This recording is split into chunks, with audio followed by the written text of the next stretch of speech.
चाहे 1967 का मुतबन्ना बिल हो, चाहे साबानो केस का मसला हो, चाहे राइट टू एजुकेशन का मसला हो, चाहे 2013 में वक्फ बिल का मसला हो, इनकम टैक्स का मसला हो, याद रखो पूरी ताकत और तवानाई के साथ, चाहे मामला यूसीसी का हो, चाहे मामला एनआरसी का हो, जब भी इस्लाम के खिलाफ, मिल्लत के खिलाफ, मजहब के खिलाफ, मुल्क के खिलाफ कोई भी आवाज उठाने की जुर्रत किया तो इमारत शरिया की चटाई है जिसने पूरी जुर्रत के साथ उसका मुकाबला किया।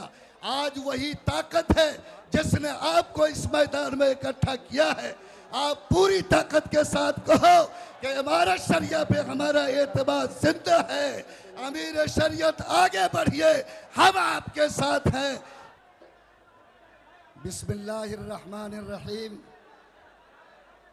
भाई आप लोग जो लोग फिर खड़े हो गए हैं, आप लोग कुछ तो कम से कम अपनी गैरत को जगाइए, अपने ईमान की हिफाजत कीजिए। बैठ जाइए, बैठ जाइए, बैठ जाइए। आपके अमीर आपसे कह रहे हैं, आपके अमीर आपसे कह रहे हैं कि बैठ जाइए। आप बैठ जाइए, बैठ जाइए। मोहतरम हाज़रीन किराम, आज की ये कॉन्फ्रेंस इमारत शरिया के बैनर तले मुनाकिद हो रही है। याद रखिए, इमारत शरिया और अमीर शरीयत, जब तक हमारा मजबूत एतमाद इमारत शरिया और अपने अमीर शरीयत पर नहीं होगा, उस वक्त तक हम किसी तहरीक को कामयाबी से हम किनार नहीं कर सकते। ये फोटो वाला, फोटो वाले, आपको अब ये जोश दिलाना है क्या? हम लोग नहीं कर सकते। ये इमारत शरिया वो कुतुबनुमा है जिससे हमारी मिल्लत अपनी समत मुतय्यर करती है और इसके ज़रिए से सिर्फ हिंदुस्तान नहीं बल्कि दुनिया के मुसलमान रहनुमाई हासिल करते। आपको तारीख़ का वो दिन याद होगा जब अफ्रीका आज़ाद हुआ था और वहाँ इस्लामी कानून साजी की ज़रूरत थी, तो इमारत शरिया की चटाई पर बैठने वाले हज़रत मौलाना कादी मुजाहिदुल इस्लाम साहब अफ्रीका तशरीफ़ ले गए और वहाँ जाकर कानून साजी की खिदमत अंजाम दी थी। सन 1921 से लेकर आज तक पूरे हिंदुस्तान में और दुनिया के किसी कोने में अगर इस्लाम के ख़िलाफ़ कोई आवाज़ उठी, किसी ने नामूस रिसालत पे उंगली रखी, किसी ने जनाब मोहम्मदुर रसूलुल्लाह के शरीयत को छेड़ने की कोशिश की, तो इमारत शरिया की चटाई है जिस पर बैठने वाले बुजुर्गों ने पूरी कुव्वत ईमानी के साथ इन फितनों का मुकाबला किया है।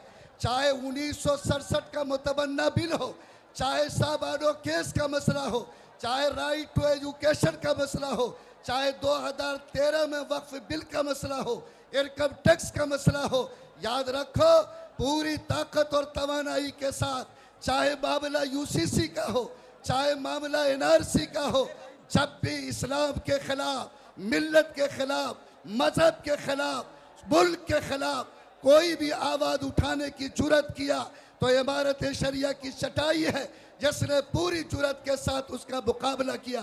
आज वही ताकत है जिसने आपको इस मैदान में इकट्ठा किया है। आप पूरी ताकत के साथ कहो कि इमारत शरिया पे हमारा एतमाद जिंदा है। अमीर शरीयत आगे बढ़िए, हम आपके साथ हैं।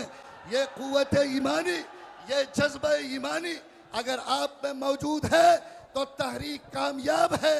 वक्त का काला कानून वापस होगा। सुप्रीम कोर्ट से भी इंसाफ मिलने की पूरी उम्मीद है और जो लोग यहाँ आज तपती हुई धूप में जमा है, मेरा यकीन है कि आपके ये पसीने जाए नहीं जाएंगे, आपके आँख के आंसू के कतरे जाए नहीं जाएंगे, आपके दिल से निकलने वाली दुआएं वो जाए नहीं जाएगी और एक इनकलाब की शक्ल इंशाअल्लाह ज़रूर लेगी। आपके सामने आपके अमीर शरीयत, मुफक्किर मिल्लत जो खानका रहमानी मुंगेर की चटाई के सज्जादा नशी और इमारत शरिया के अमीर शरीयत हैं, जलवा अफरोज हैं, आज उनकी एक आवाज़ पर बिहार, उड़ीसा, झारखंड, बंगाल आज इस तपती हुई धूप में जिस तरह जमा है, वो इस बात की शहादत है कि आप पूरी मजबूती के साथ अपने अमीर की क़यादत में चलने को तैयार है। और इंशाअल्लाह जब तक सांस चल रही है हम अमीर शरीयत के पीछे चलते रहेंगे। आपके अमीर शरीयत हजरत मौलाना सैयद मोहम्मद वली अहमद वली फैसल रहमानी अभी आपको इमारत की गद्दी पर बैठे हुए 3 साल नहीं हुए। आप यकीन मानो हमारे जितने उमराए शरीयत गुजरे हैं सबों ने इमारत की हिफाजत की, सबों ने इमारत को तरक्की दिया, लेकिन आपके मौजूदा अमीर शरीयत से सिर्फ चंद सालों में इमारत शरिया के शोबे तबलीग में मुबल्लिगीन का जो इजाफा किया, स्कूलों की तादाद में जो इजाफा किया, मकतब के तादाद में जो इजाफा किया, बेवाओं के वजीफ़ा में जो इजाफा किया और इमारत शरिया के 8 करोड़ के बैतुल माल के बजट को आज 13-14 करोड़ तक पहुंचाकर आज इस मिल्लत की अमानत की हिफाजत का हक अदा किया। याद रखो ये आपके वो अमीन हैं, ये वो आपके अमीर हैं, ये सज्जादे मुंगेर के जानशी और उमराए शरीयत के गद्दी नशी है। आपकी जिम्मेदारी है कि पूरी कुव्वत ईमानी के साथ आज भी, आज के बाद भी हाथ उठाकर अहद करो कि जब अमीर शरीयत आवाज देंगे इंशाअल्लाह पूरी कुव्वत ईमानी के साथ तैयार दिखेंगे। अल्लाह ताला इमारत शरिया की हिफाजत फरमाए, आपकी हिफाजत फरमाए, आपके अमीर की हिफाजत फरमाए और इस कारवां को पूरी कुव्वत के साथ आगे बढ़ते रहने के लिए कबूल फरमाए। रब्बना तकब्बल मिन्ना इन्नका अंतस समीउल